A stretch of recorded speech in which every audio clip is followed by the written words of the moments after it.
Camshaft position sensor, এটি engine ক্যামশ্যাফটের rotation speed এবং position monitor করে ইঞ্জিন কন্ট্রোল মডিউলকে তথ্য প্রদান করে।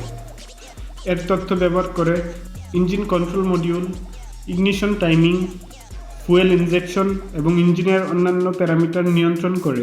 ক্যামশ্যাফট পজিশন সেন্সর খারাপ হলে ইঞ্জিন স্টার্ট হবে না, ড্যাশবোর্ডে চেক ইঞ্জিন লাইট শো করবে, ইগনিশন সিস্টেমে সমস্যা দেখা দিবে, ইঞ্জিন নক করবে, ইঞ্জিনের পারফরমেন্স কমে যাবে, রানিংয়ে ইঞ্জিন বন্ধ হয়ে যাবে, ঠিকভাবে অ্যাসেলারেট করবে না, ইঞ্জিন মিসফায়ার করবে, গিয়ার শিফটিংয়ের সময় সমস্যা দেখা দিবে, রাফ আইডলিং হবে, ইঞ্জিনের শক্তি কমে যাবে, ফুয়েল খরচ বেড়ে যাবে, ক্ষতিকর এক্সস্ট ইমিশন বেড়ে যাবে।